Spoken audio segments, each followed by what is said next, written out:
So anyway, as I was saying, here's the cover. As you're cooking, you'll have charcoal on top of this ridge around here is to hold the charcoal in, and you turn the cover about a quarter turn every 15 minutes one way, and you turn the Dutch oven a quarter turn the other way on the trivet. It works out pretty well. Keeps everything nice and consistent, the heat on it, in case your charcoal's not spread out perfectly. So that works out really well.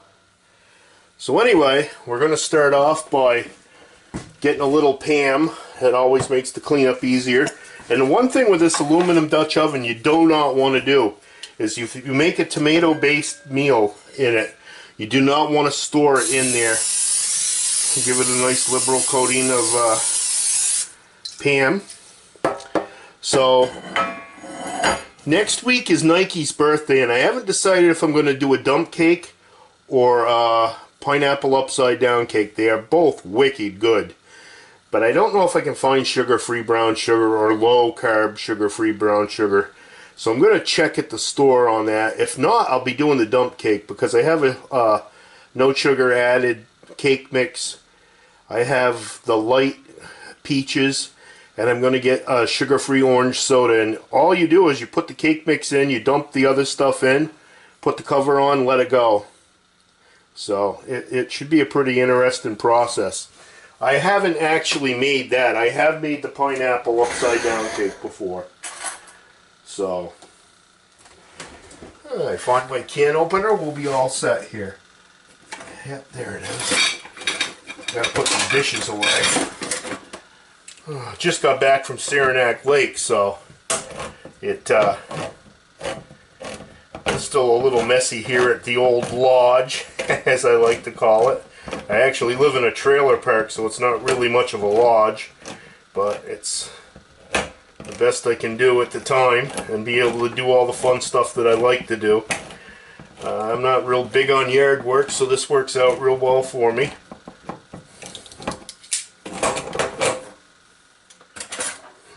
That can opener's not seeming to cut the mustard today, so there we go with that. There's one can of Manwich, or you can use tomato sauce and put the sloppy Joe mix in it and stir it up, whichever you'd prefer. This here's actually just a hair easier for me. I'm a little on the lazy side, especially when I go camping. As you'll see here, I've got my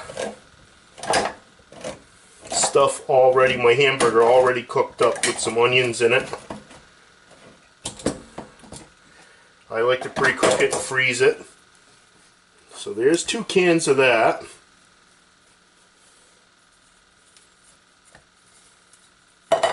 Then we'll take and we'll put in a can of spicy diced tomatoes. I want to put that in with this sauce, or the juice and everything right with it. There we go. There's that and that. Take and get rid of these.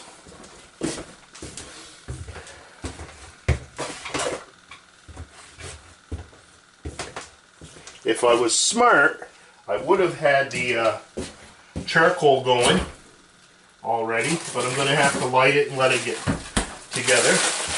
Here's my hamburger, still frozen in the freezer. I like to do it this way here because, like I say, it's less prep time while you're camping. And I love to sit around and get the priorities straight, as Bill would say. So, anyway, to put this in, I'm going to actually nuke it for just a second to break it up. In the camping environment, it wouldn't be an issue because everything thaws just a little bit in the cooler. And I, throughout the weekend, will actually take and figure out my menu according to how things go as far as timing with the food as it thaws and different things along that nature. I'll take and do shish kebabs like towards the end because they're actually soaking in an Italian dressing. and that makes those pretty good. So anyway, we're just making that hamburger so it crumples up a little bit in there. That way I can stir it in and we can put the biscuits on top. Because this is Sloppy Joe's with biscuits baked on top of it. Oh my god, you don't need to get a roll or anything. It's all right there for you. Just scoop it right out. And I always have this in this ladle is always in my pouch for the Dutch oven. So, got a couple more seconds here and that'll be done. So yeah, I like to eat good. As you can see, I love to eat good when I go out camping. I think that's half the fun is cooking.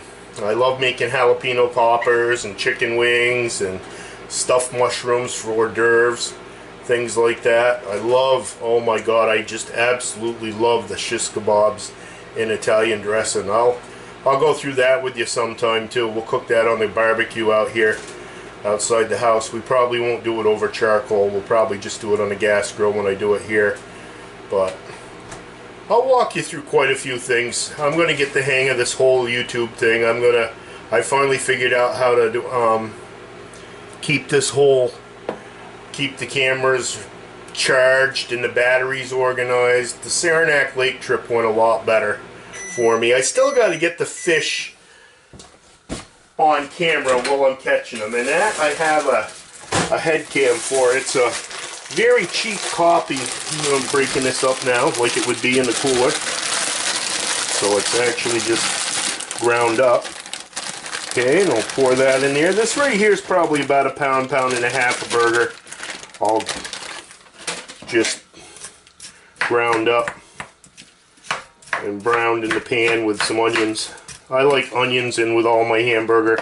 I love it with my chili and this and that. And oh my god, I'm just crazed about that stuff. So anyway, just stir it up so the hamburger's all going to be flavored by the mix. There we go. Just breaking up a few of the bigger pieces. And we'll kind of layer it off kind of even. Set that in the sink for now. Now we'll see if I can get this Poppin' Fresh dough open. Yes, I can. So all I do is I just use the regular Pillsbury. These here are the Grands. It's a 5-pack, and I won't use all of this because what I do is I actually take in. Well, I probably will use all of them. These seem reasonably sized. The really thick ones I'll take and break in half so they're half as thick, because I'm not really big on doughy stuff, but it generally cooks pretty good as long as you have enough charcoal on top. And the recipe I use for 350 degrees is what almost everything's cooked at. You have a few things that are cooked at a little bit higher temperature. Anyway, you just put them out nice and pretty on the top. The general formula is 20 pieces of charcoal. And what you want to do is have a fourth more on top than you do on the bottom, because the heat on the top, it rises, so you need more heat on the top to get the same temperature baking down as you do up. And what you want to do is just make sure that this whole thing's nice and clean, so you get a good seal. Just licking the sauce off of there. So I'll bring you outside, we'll get the charcoal started. Okay, and once that's all ready, then I'll show you what we do, how we put it on, and get the thing going. So anyway, be right back as soon as we get things all set up. Alright, we're back with you here. Just making sure the camera's on. We'll douse it with lighter fluid. I know some purists are against that, but I believe in lighter fluid. I think it gets things started real easy.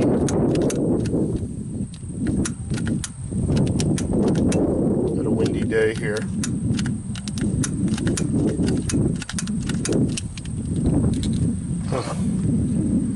I have to block you for a second. That's where the wind's coming from.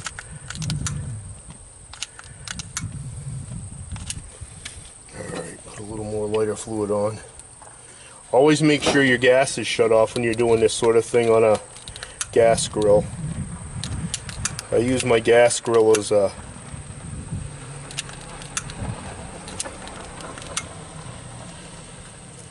stand to get things, because they make Dutch oven stands, but I don't have one. I think it's actually more than what I really need.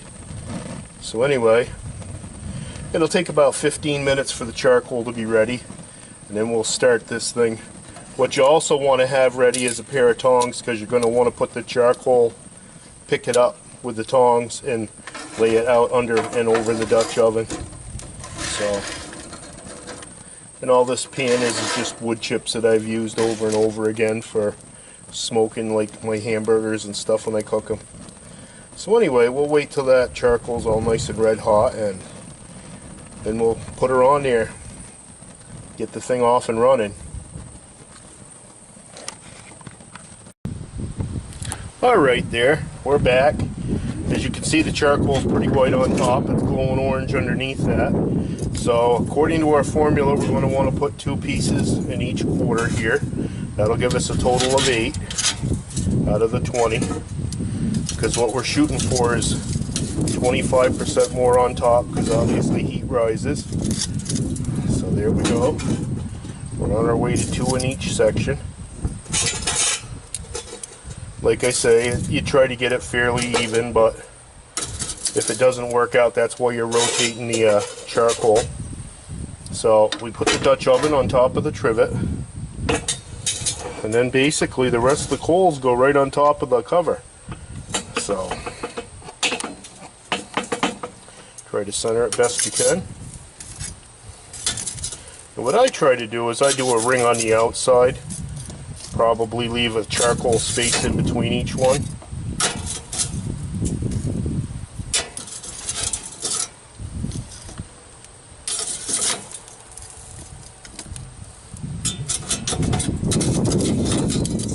And then whatever you have left over, you can stick in between the handle and the outer ring. If you have one that's not quite lit all the way, like that one, you can just butt it up against one of the other ones that is lit. Try to do it in the direction that the wind's blowing, that way the heat blows at the lit piece.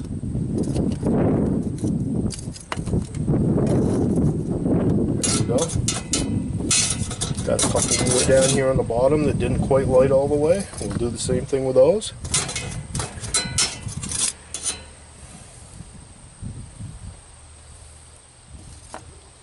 There we go.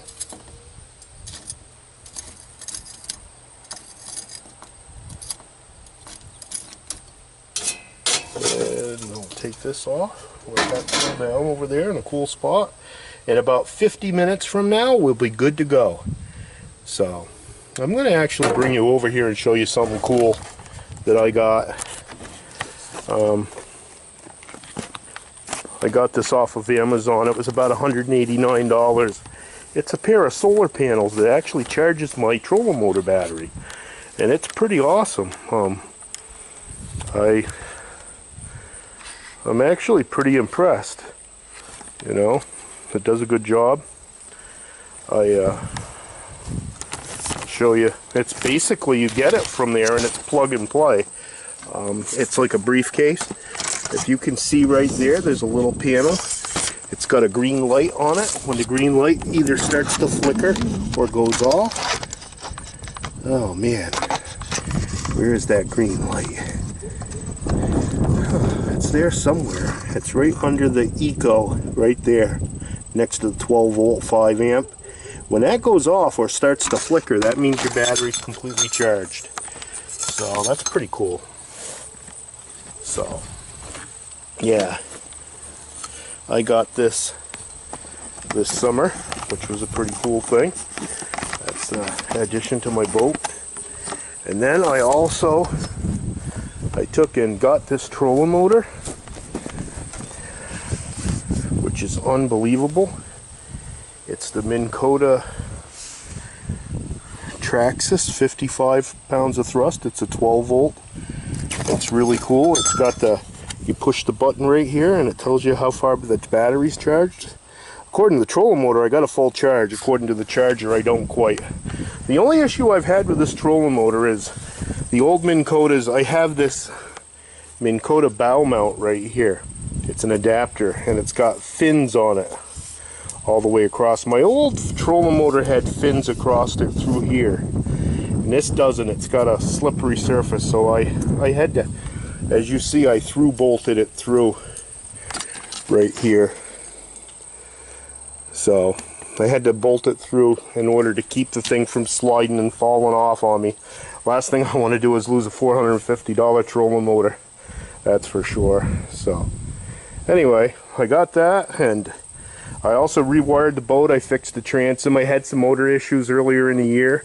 Couldn't quite trace it. I didn't think it was the gas because I put Starbright in it, and the Starbright I thought was better than the Sta-Bil according to some of the advertisements I've seen.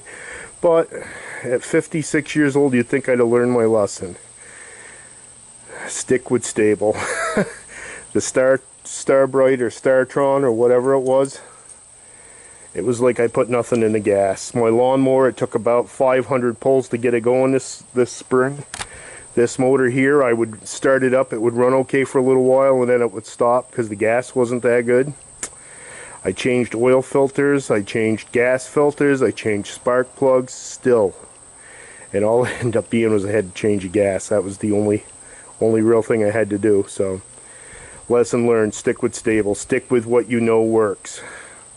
So anyway, on our trip to Saranac, on the way back, I had an issue with my boat cover. It didn't quite make it. As you can see here, it ripped. So I bought some hem material. It's like a double-sided sticky tape that you iron on. I'm going to actually cut this right here where the rip is on both sides and try to overlap it and iron it down to fix it. Because I paid like almost $179 for this cover at Bass Pro Shops. And they do warranty it, but they would only give me a prorated warranty. So, I mean, I only had to pay $134 for the new one, but still, they let me keep this one. They took my word for it. I didn't actually bring it down with me. I took pictures of it. So anyway,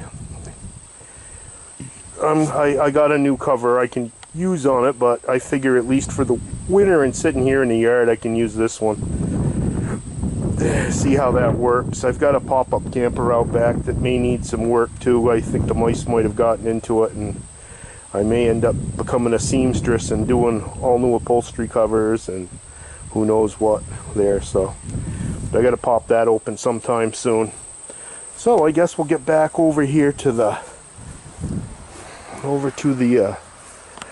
Dutch oven. As you can see, everything's looking pretty good here. She's cooking away. I'm pretty sure that other charcoal there's flaring up. I may actually just dump a little lighter fluid on it to keep it percolating, get those other pieces lit. So anyway, we'll be back with you in about 15-20 minutes when it's ready. Like I say, there's 12 pieces on top, or at least I think so. I put 8 on the bottom. If I counted right, there was 20 of them, so there should be 12 on the top. 2, 3, 4, 5, 6, 7, 8, 9, 10, 11, 12. Yep, I counted right. So anyway, we'll be back. We'll show you the finished product, and we'll show you rotating it a couple times too. So see you when we have something else to show you. Alright, welcome back everybody. It's been about 15-20 minutes, and we're going to take a look, see how she's doing. Well, she's coming along good. I'm going to turn that lid about a quarter turn. Pick the handle up. Be careful of it being hot. Turn that a quarter turn the other way. Lay it back down. And relax. And wait for it to cook.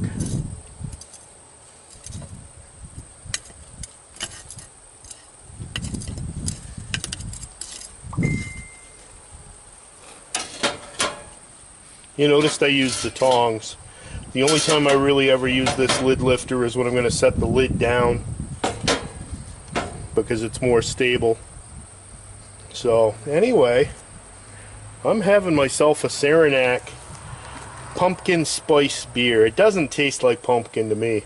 And honestly, I hate pumpkin anything. I hate pumpkin pie, I hate pumpkin beer, I hate pumpkin coffee, I hate all of it. So anyway, this doesn't taste like pumpkin, and I was assured when I bought the stuff that it didn't. So hopefully it doesn't get that taste towards the bottom. I'll show you the bottle.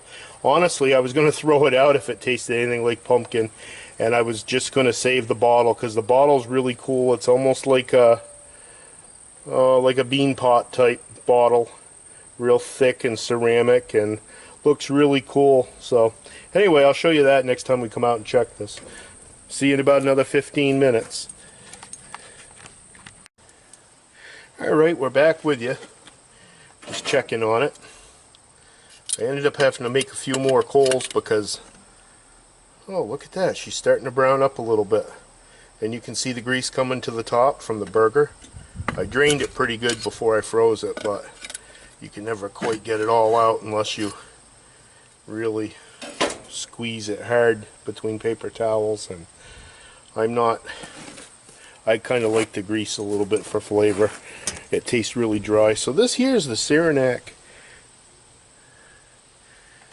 pumpkin ale that I got. It's pretty nice. I'm going to keep the bottle, obviously, you know, because I bought it for the bottle, but it's really good. I don't taste the pumpkin-y taste. I know, Bill, it's not Busch, but it's unique, and I like to try different beers, so that was a pretty good one to pick. It's not too bad. It has a little nutmeg taste to it, and I don't mind the nutmeg.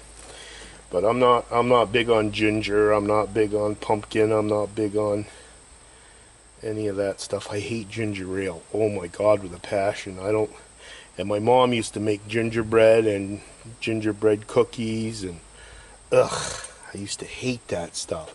She'd make the gingerbread cake with a little dollop of whipped cream on the top. Ugh. I couldn't break her heart to tell her that I didn't like it, but yeah.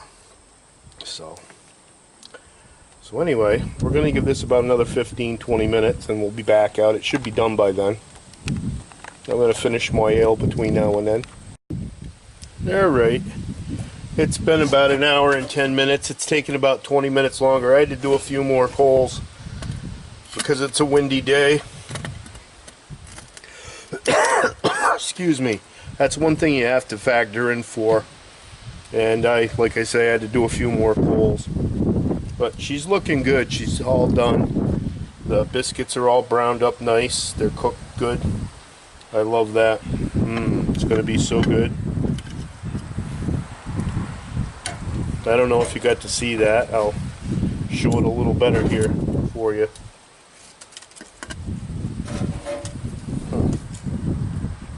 We will use this. Take it off. I'll set the cover right over here. There we go.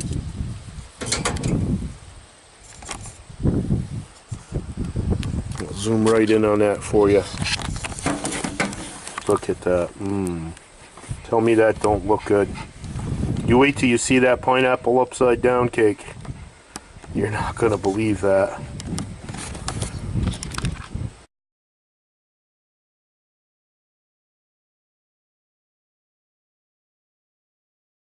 There we go. Pugalicious trying to hog up the camera time. There he goes. He knows it's time to get under. I call getting under when we go to bed because he gets under the blankets with me. So here is my saltwater tank, and I really love my saltwater tank. I had one that was worth probably close to $1,500 with all the coral and stuff in it. And my girlfriend's nieces stayed the night one night. I come out, I caught him trying to feed him with fish food. And I probably should have let her do that, but she was like, the whole top of the tank was covered. All the water, the surface area of the water had fish food all over it. And I took the fish food in the bedroom with me. See my clown? He loves the attention. He loves it. So anyway, I've got him and one other fish in there. There's the other one. I'm not even sure what he is. I actually think he might be, oh my God, I can't even remember the name. But Anyway, I come out the next morning, they had put milk in with them, and it killed everything but the snails in the tank. So I haven't really done anything as far as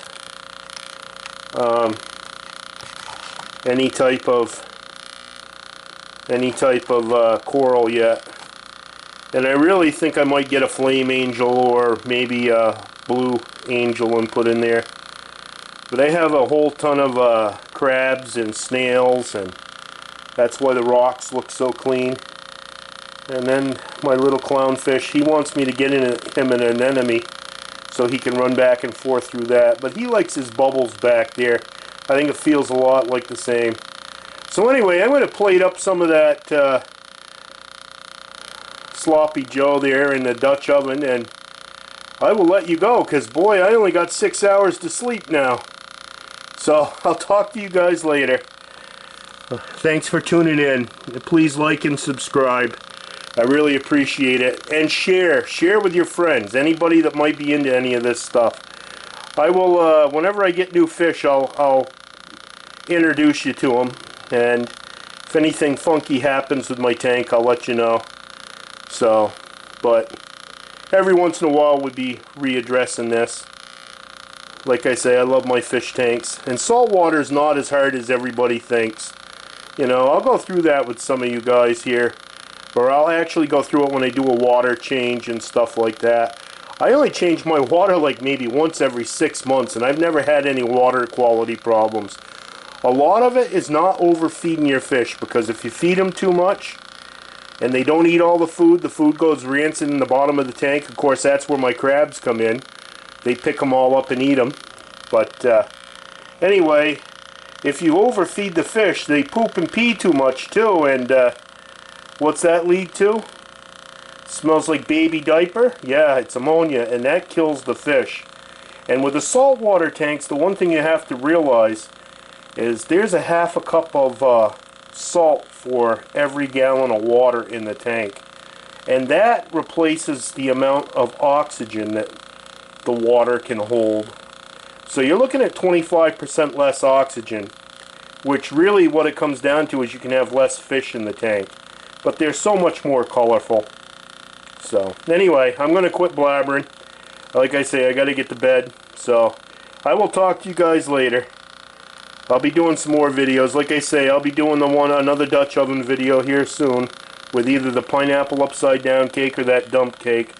I know the pineapple upside down cake looks beautiful, so I may end up doing that one. But I'm gonna investigate on the low calorie or low carb brown sugar, see if there is such a thing. And if there is, maybe we'll do that. But if not, I'll do the dump cake, because I know that's all no sugar added stuff. And Nike's birthday is next Wednesday on the 25th of October. He will be 10 years old. Hard to believe my little puppy going to be 10. I don't know, he ran off. He's not getting all the attention. He's probably mad at me. Alright, like I said, I'll quit blabbering. I'll talk to you later. Bye-bye.